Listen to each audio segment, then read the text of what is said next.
మాటిమాటికి నా భర్తను వర్రారవిందర్ విషయంలో పోలీసులు చట్ట విరుద్ధంగా ప్రవర్తిస్తున్నారు.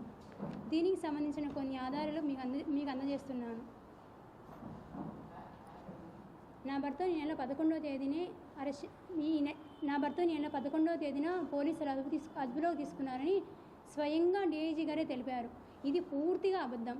కోర్టు రిమాండ్ రిపోర్ట్లో కూడా డీఐజీ గారు ఇదే చెప్పారు. ఇది ఖచ్చితంగా పూర్తిగా అబద్ధం అండి అని నేను ఎలా చెప్పగలనని మీకు అనుమానం రావచ్చు. నేను స్వయంగా వెళ్ళి కర్నూలు జిల్లా పుట్లూరు టోల్ ప్లాజా వద్ద నా భర్త కడపకు వస్తుండగా కర్నూలు జిల్లా పుట్లూరు టోల్ ప్లాజా వద్ద AP 04BK4055 అనే కారులో వస్తుండగా పోలీసులు అడ్డుకొని అదుపులోకి తీసుకున్నారు. ఆ వీడియోలు మీ ముందు ఉంచుతున్నాను. నవంబర్ 8వ తారీఖున అదుపులోకి తీసుకున్నారు. నవంబర్ 12వ తేదీన మేజిస్ట్రేట్ గారి ముందు హాజరుపరిచారు. ఈ 3 రోజులు నా భర్తను చిత్రహింసలు గురి చేశారు. ఈ 3.5 రోజుల పాటు నా భర్తను చిత్రహింసలు గురి చేసి తప్పుడు వాంగ్మూలం తీసుకొని నా భర్తను చాలా చిత్రహింసలు గురి చేసి తప్పుడు వాంగ్మూలం తీసుకొని వాళ్ళకు అనుగుణంగా డీఐజీ గారు వాంగ్మూలం తీసుకున్నారండి.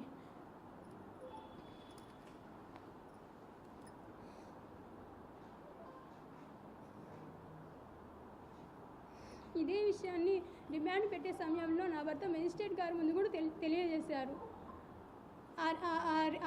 ఆ మేజిస్ట్రేట్ గారి ముందు నా భర్త చెప్పిన విషయాలు కూడా కాపీలు కూడా మీ ముందు ఉంచుతున్నాను.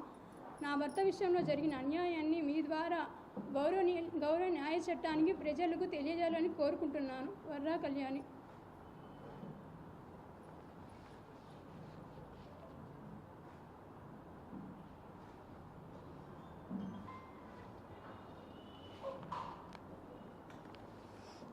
ఏమేమి చెప్పారమ్మా?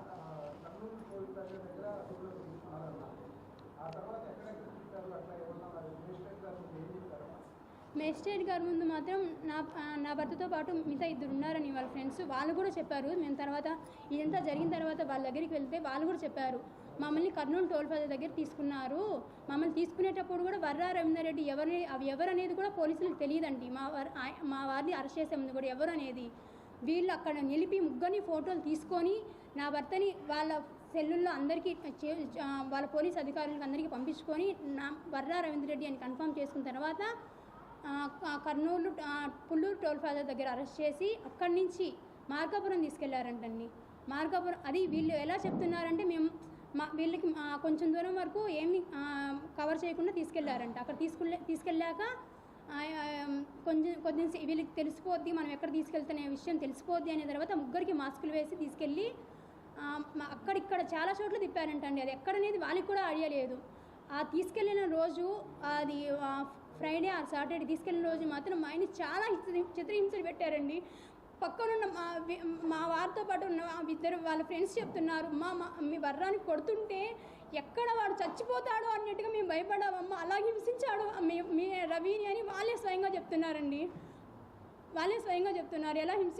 ఎలా ఇబ్బంది పెట్టారనేది వాళ్ళ పక్క నుండి విన్న వాళ్ళే చెప్తున్నారు. మేము భయపడ్డామమ్మా, ఎక్కడ ఫస్ట్ మేము చెప్పినట్టు మీరు ఒప్పుకోవాలి, నువ్వు ఒప్పుకోవాలి వర్రా అని మా ఆయన చాలా హింసించారంటండి. మా ఆయన